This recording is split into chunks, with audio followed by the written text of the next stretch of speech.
So people are asking what the transition was like from the lower levels up to a level 4.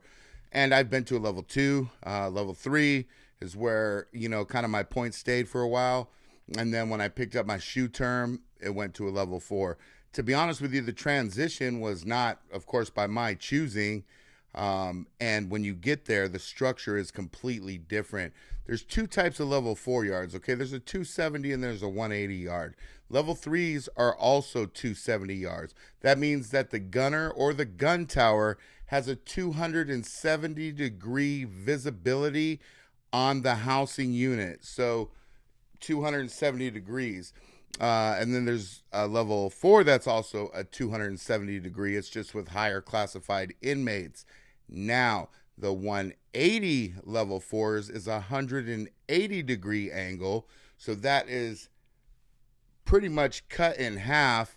And the gunner has, the visibility is like that. So when you go to the chow hall, pretty much on a 270 yard, you're walking into the chow hall. It's big. But when you go to the chow hall on a 180 yard, it's very small. You got table, gunner here, both shooting, pointing down at you.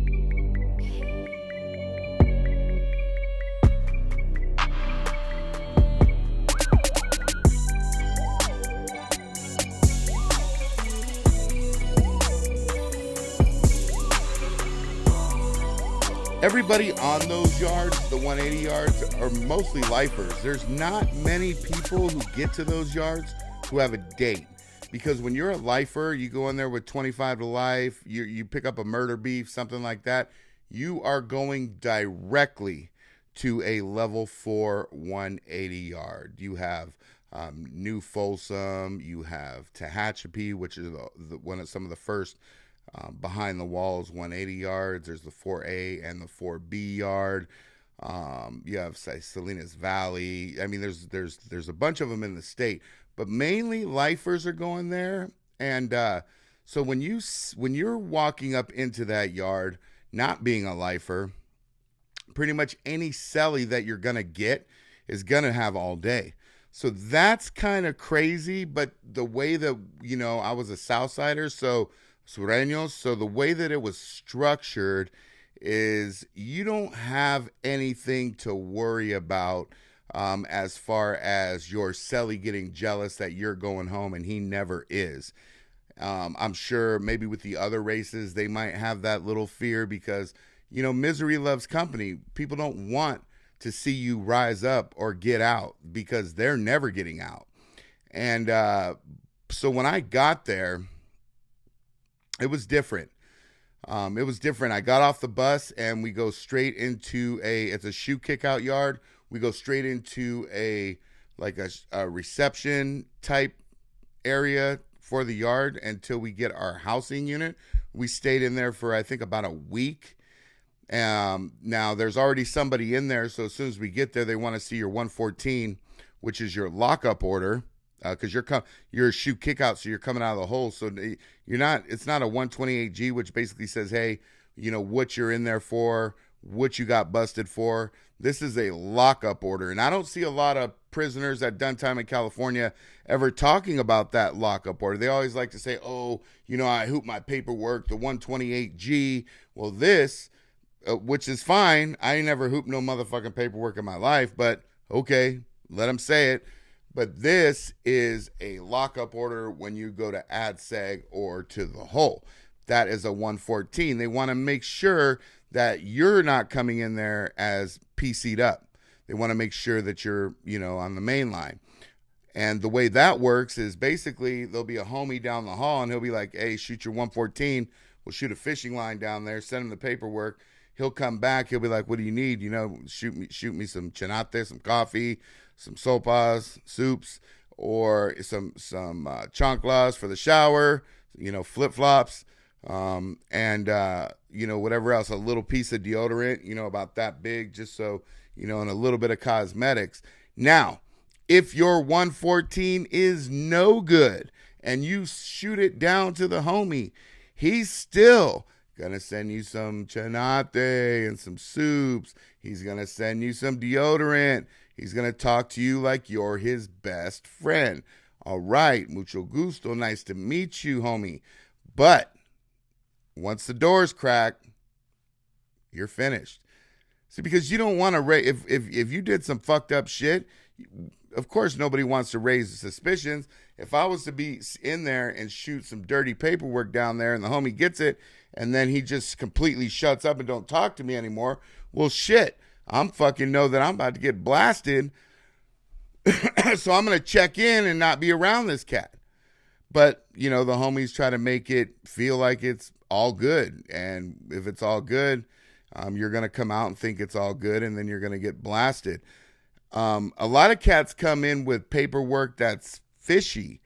Not a lot, but some cats come in with paperwork that's fishy, and they try to explain themselves about the paperwork. And again, it's another scenario where we'll be like, all right, homie, yeah, it sounds good. Yeah, they fucked up, And then when we dig into it or we figure out what's going on, then they're going to get blasted. When you get to those level 4 yards, though, people are... So the first 4 yard that I made it to was a 180 yard. It was Tehachapi, the 4B yard. And, that yard, when I went there, because I got there in like 98, I think. And that yard used to be kind of funny style. They used to send, because they didn't have S and Ys and shit like that, but it was kind of like a Mule Creek East was. So there was funny style motherfuckers there. So when they started cleaning, because they needed more level 4 space because of the gang activity and the prison system, all that. So they started shipping these people out of Tehachapi 4B yard. But there was a couple stragglers left along. There was, there was probably, when I was there, I was there for a year and 4 or 5 months, and we maybe came off lockdown 3 times, because the way that it works is the stragglers that stayed there thought that nobody knew about them. Nobody knew what was going on with them, their paperwork. And then word comes down that this person, because look, you can't even walk that yard if you're at that point, if you were on the main line. It's one of those yards that if you walk, it'll ruin your career. If you have a career in the prison system, like, you will never be able to hit the main line again.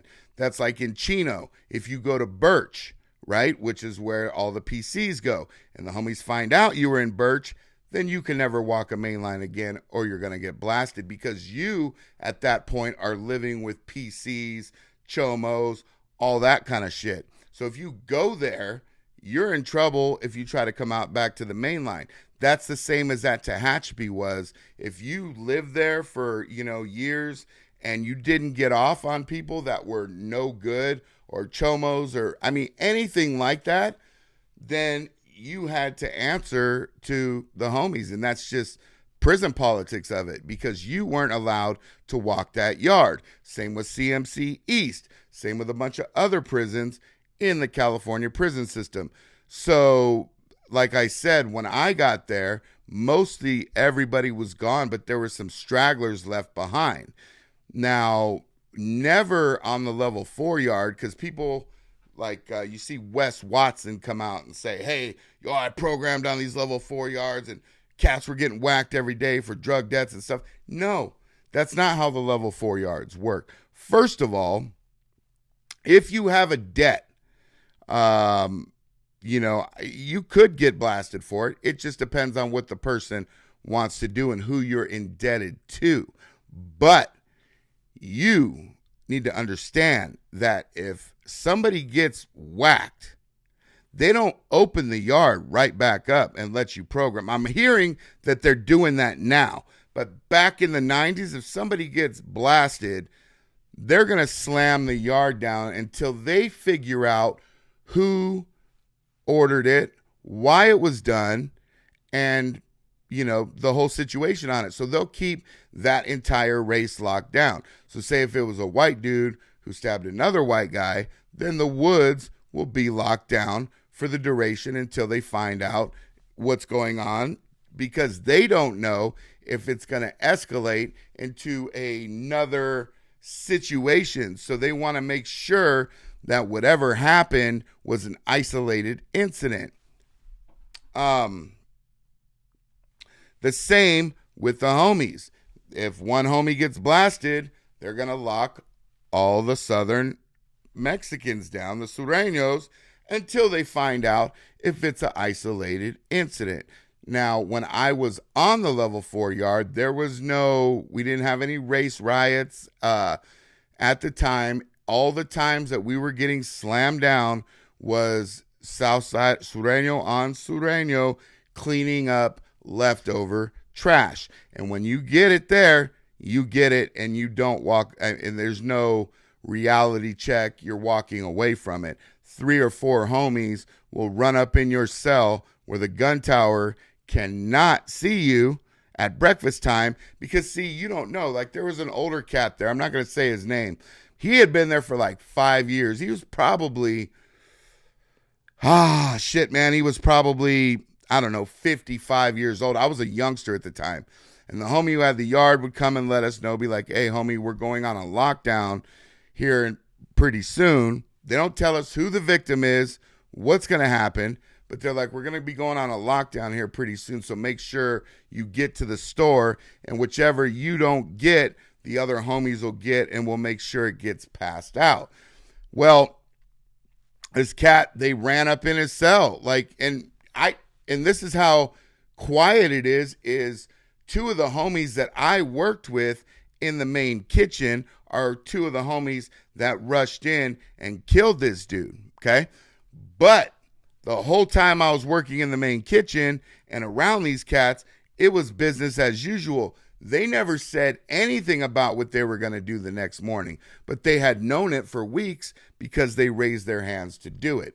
And that's the way it works in there. It's very quiet. So unless you're doing the move or ordering the move, you don't know about the move. And it is what it is. Then there was another. And so at Tehachapi 4B yard, they have a furniture factory. And in this furniture factory, they make, it's called PIA. They make shit and use tools that you shouldn't have on a level 4 yard. Now you have to check out your tools, check them back in. You get these little chips. So you give a chip to check out a tool. You get your tool, check it back in. But there's nails and all that kind of shit in there. And these yards are very, very, they're searching you everywhere you go. And if something comes up missing from the kitchen or something's cut off something, they're slamming the yard until they fucking find it. Happens all the time. Missing tool. Everybody get down. You're on lockdown until we find this fucking knife. Well, one of the homies, he's actually from the IE. After that dude got killed, we were down for about 3 months. And then we came back off. But we were only going to be off lockdown for 2 weeks. One of the homies, and I'm going to do a podcast on him. He is from Colton. He was up there. He got caught up in a murder. One of them got the death penalty. Two of them got the death penalty. 2 got life. Where they killed some people who were going to testify. And I knew these cats from the streets, but he comes up to me and he's like, he actually told me, he's like, hey, Casper, man, he's like, I'm gone. And I'm like, where you going? He's like, I'm gone. I'm going to the back. Basically, I'm going to the shoe, to the bay, to Corcoran. I'm going to the back. And I'm like, oh, okay, homie. He's a youngster. He's way younger than me. He's like 21, 20 maybe, if that. And I'm like, all right, homie, well, take care, because I knew that I would never see this cat again for the rest of my life. That's just the way it was. Unless I kept playing the game and stayed in the prison system, I knew I'd never see him again. So I was like, hey, homie, it was nice knowing you, and you take care, blah, blah, blah. He's like, all right. So I didn't know when he was going to do it, anything like that. So we go to chow in the morning, and I'm sitting at one of these tables over here. The victim is sitting at the table right next to me. And what the homie did was he worked in PIA, so he made a glove with 3 nails that long. And the other homie just had a a pedazo of piece. And sure enough, while we're eating chow, he just got up after he got done eating and just with his glove, just neck shots, blop, blop, blop. And the other dude was just killed him right there in the chow hall. Gunner shot. It was crazy. So it's a whole different world in there. When you get to those types of yards, everything is really tight and really political. So your rule book, which is a lot longer than it would be on a level 1 or 2 yard, because the level 1 or 2 yards don't really have any structure to them. People run around like chickens with their heads cut off. Sometimes there's like when I was in Jamestown, there was an older homie there whose brother was a big homie. So when shit got weird on the yard or something political with any races or anything like that, he would get up and he would speak for us. You know what I mean? Because he's been around. He's older. He was like, it was the homie Billy. He was like 65, and his brother was MA member. I'm not going to say his name again, but he was an MA member, and I used to run around with his nephew, which is the older homie's son, the big homie's son.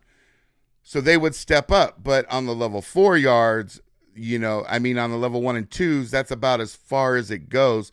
Most of the shit, you got homies aren't supposed to fight homies, but you got that going on those type of yards.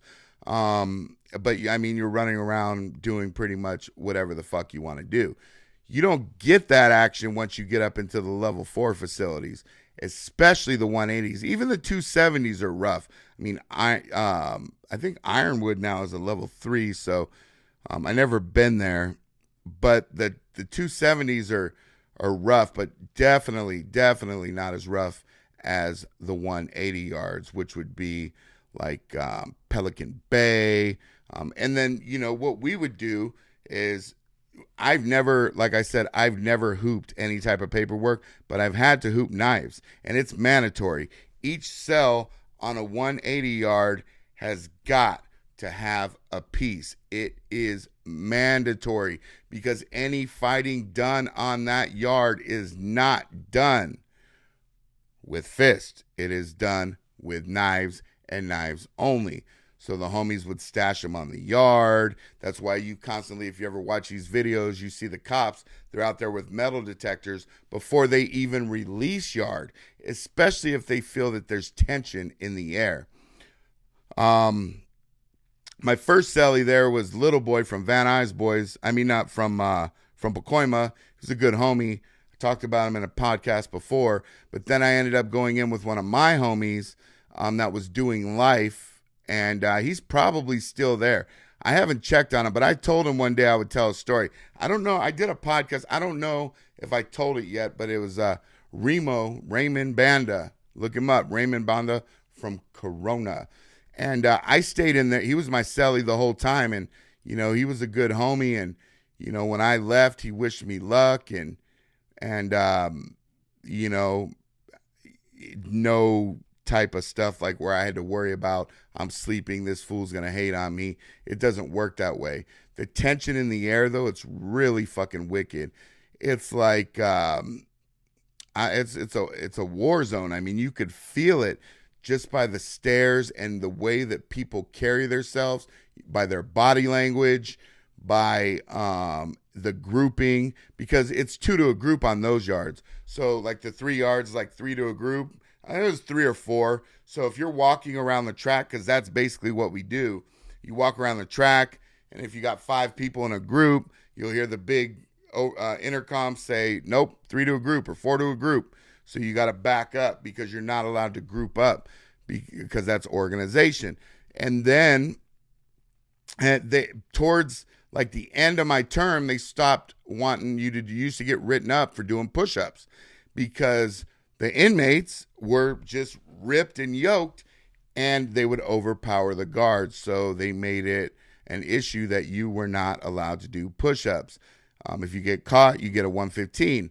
Now, I don't know how it is now. I know the system is completely changed and it's different. But, you know, I was doing this time when all that shit was going on in Corcoran, when the guards were sending inmates out to the yard, to the shoe yard, and betting on who wins, and they would kill the inmates. They would shoot the inmates as soon as the knife came out, or if somebody's getting hurt, they would shoot and kill them. And, I mean, that shit is real. They do that type of shit. So when you are in the system or in the hole, okay, it's not like that on the main line unless there's something popping off. But say, for instance, I'm in the shoe, okay? And I'm on the shoe yard, and I'm a Sureño. If they put a northerner out there with me, if they put a black inmate out there with me, it's instant. I have no choice. I have to get off. Okay? I cannot be on that yard with them. When it comes to the shoe, and when you're in the back end, it's on 24/7. There's no peace treaties, and there's nothing like that.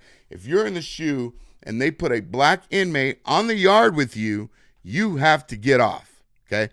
Their politics ain't that. They don't have to get off, but you do as a Sureño, and that is the rules of what it is you're supposed to do. So what these cops were doing in Corcoran is they were putting homies on the yard and then bringing a black inmate to the yard, and it would start and they would bet on it, and then they'd end up shooting somebody. You could look it up in the papers.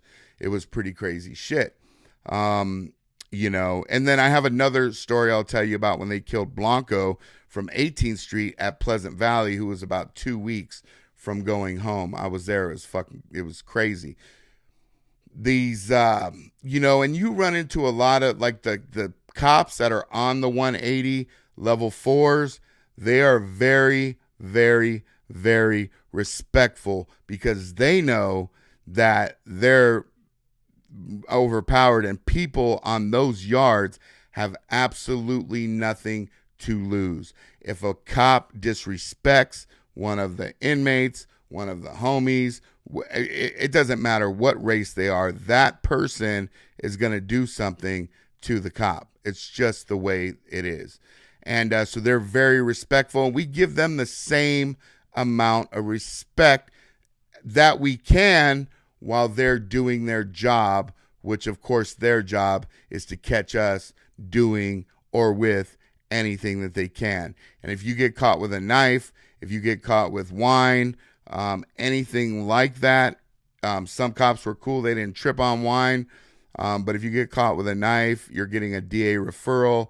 They're going to refer you over to the district attorney, and you're going to go to ADSEG, and then you're going to fight your case from there. I've had 3 DA referrals while I was doing the whole time I did time.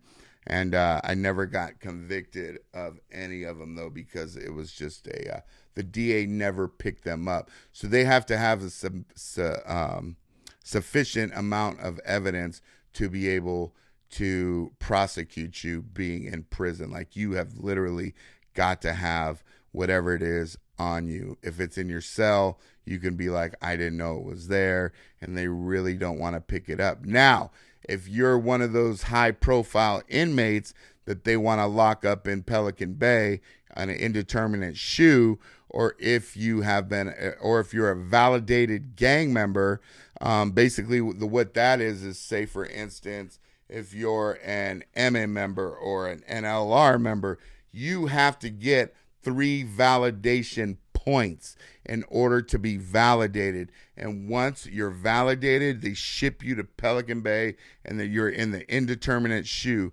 And the only way for you to get out of that 23 and a half hours lockdown a day is for you to drop out. Otherwise, it's indeterminate. You're not getting out. And that goes for like any type of prison gang. So you need 3 validation points. And the validation points can be from a tattoo. That could be 1 validation point. A letter going in or out that they intercepted from you, or intercepted in your mail, a couple words, something like that. That could be another validation point. So if you're a Sureño and they know that you have contact With MA members, then they're going to be watching you and they're trying to validate you because they want to get you off the line.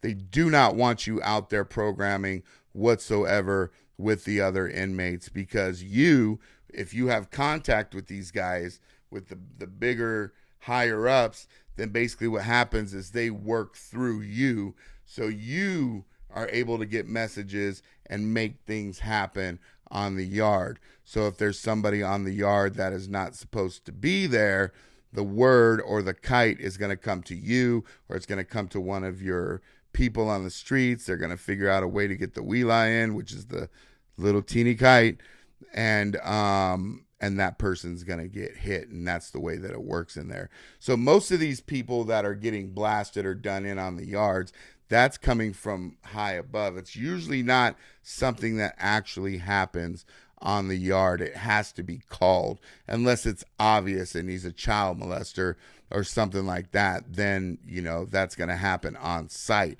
But everything else has to come down a chain of command. I know a lot of big homies. I've dealt with. I've been in Palm Hall in Chino. I've had 2 big homie cellies.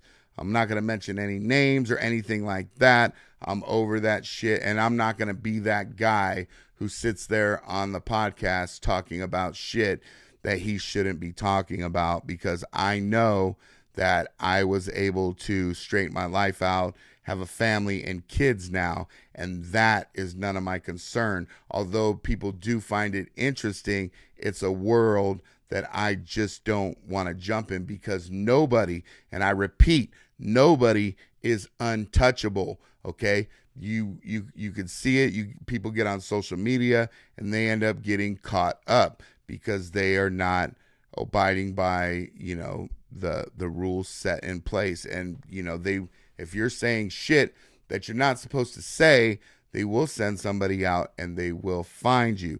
So I'm not the one who's going to jump down that rabbit hole. And I will tell my stories, but my stories will be my stories. But as far as any type of affiliation type things and stuff like that, I basically am just going to tell you what anybody can figure out once they get in on the inside. Now, I was a little deeper than most at one point. And that's because I had this mentality when I was younger. I didn't have anybody on the streets to take care of me.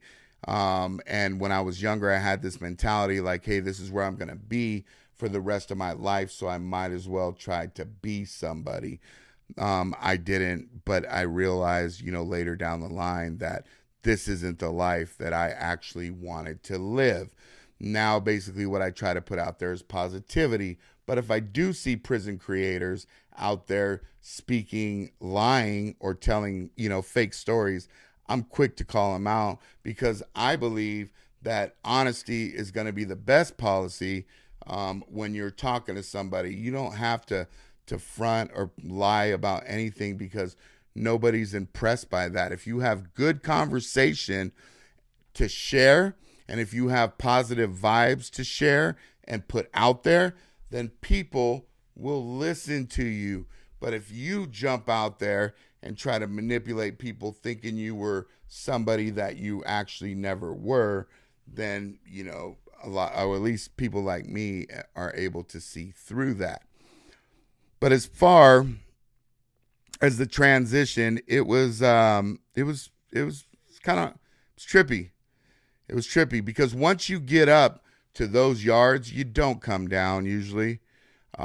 You never see people really working their points down to get back to a level 2 or a level 1. Once you're in that level 4 area, shit's always going down, so you're pretty much stuck there. Yeah, so you end up catching a 115, that's 6 points, manufacturing alcohol, 3 points, whatever like that. So you're always getting something going. It's really hard to sit and program on those yards without getting into some shit. Some people do it, but you have to do it for years and years and years on end, because you don't drop that many points throughout the year. You might be able to get a hardship, but it's so fucking rare, especially if you're on a 180 yard. So my experience there was I mean, interesting. I I survived it, so that's a good thing.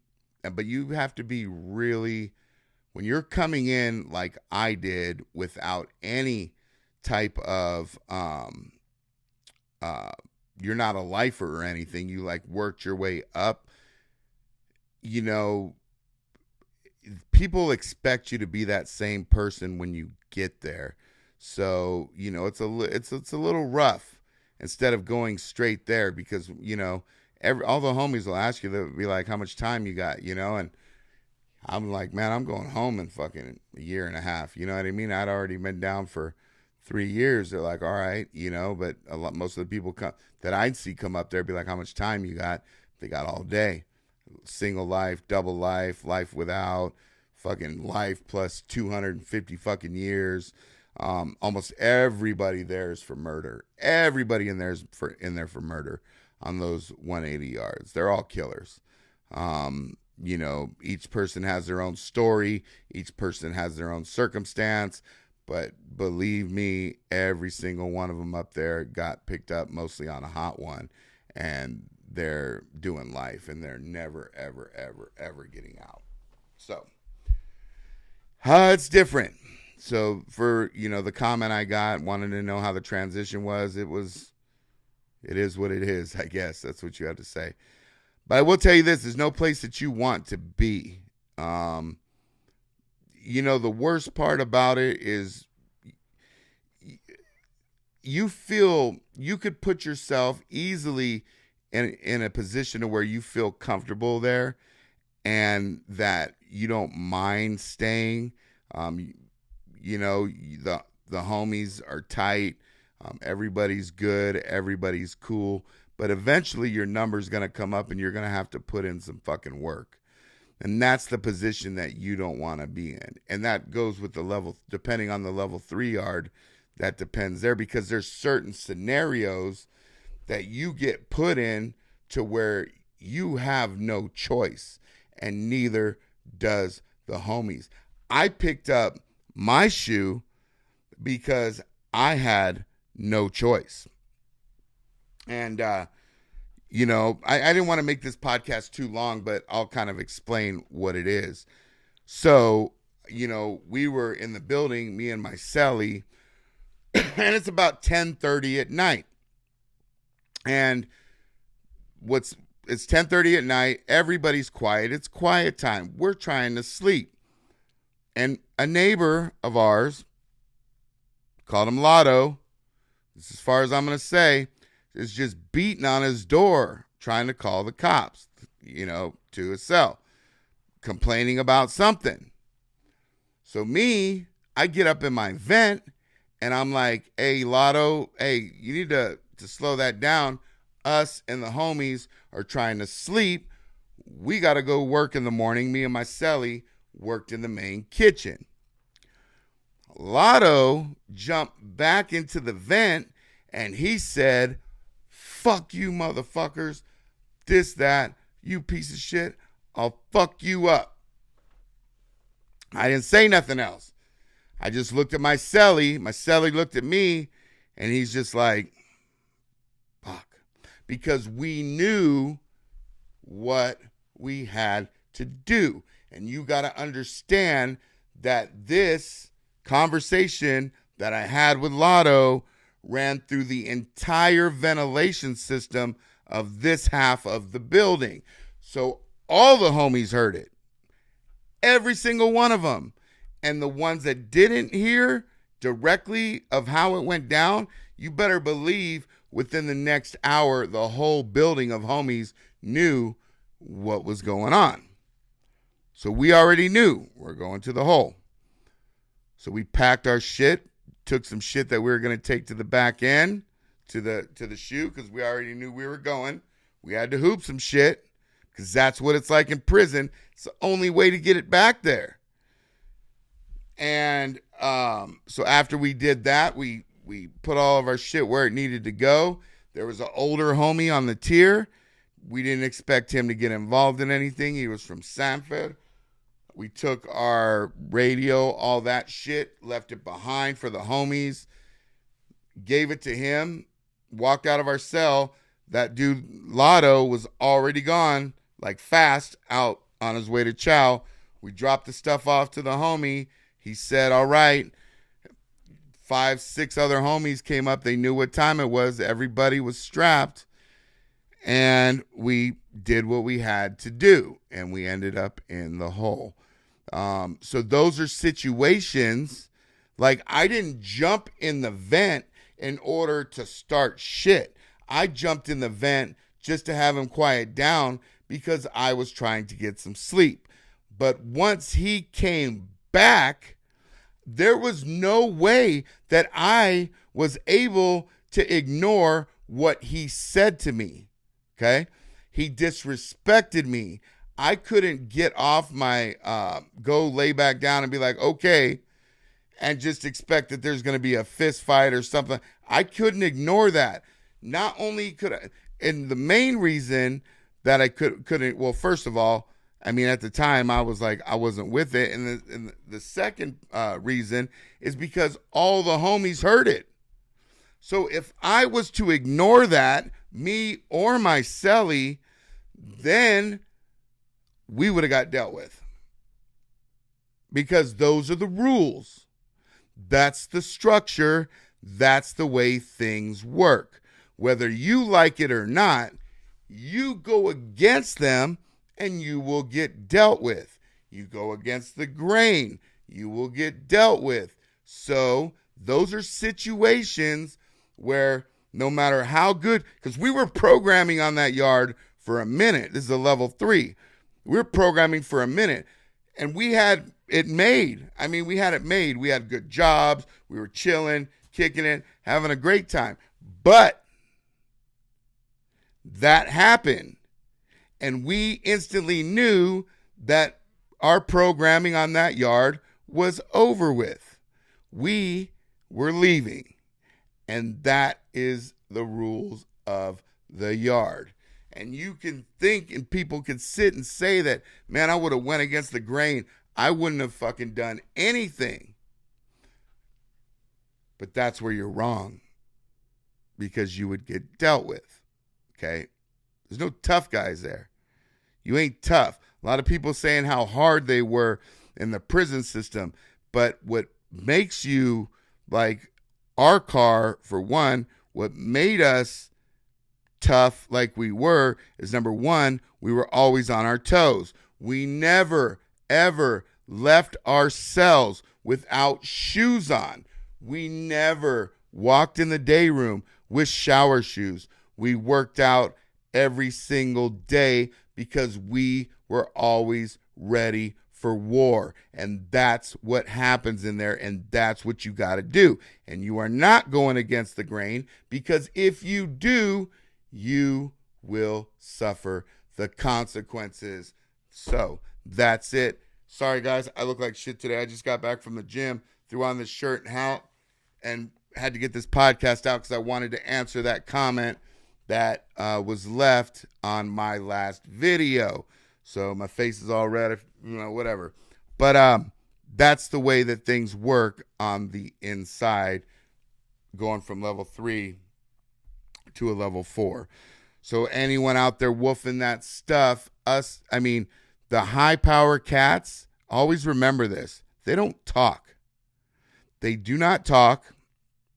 They will not come and tell you how hard they were in prison, what they did in there. Now, I'll tell you what I had to do in there, but my stuff that I did in there were basic things that I had to do in order to survive. And I am a very serious individual. After doing that much time on those higher yards, I tend to take things a lot more seriously than most. Everything to me is not a joke, and a lot of these cats think it is, and they woof the high power stuff and try to make themselves, or make you perceive, that they were these hardcore gangsters on the inside, when in fact they weren't at all, because those guys do not really fucking talk. I'm Casper. This is the American You Show. stay out of trouble, stay straight, okay? Don't end up in prison, jail, or anything else. If things seem like they're going the wrong way for you and going bad, then you have to pick yourself up and move yourself out of that, because it's not the place you want to end up. You want to be at home with your kids, your family, everything like that. I didn't really have any growing up, but I did lose 20 years or so, not on the streets. And that's time that, I can't get back. And if you end up going in there, you're not going to get that time back. And the clock doesn't stop for you. It just keeps moving and moving and moving and moving. So I'm Casper. This is the American Youth Show again. I'll see you next time.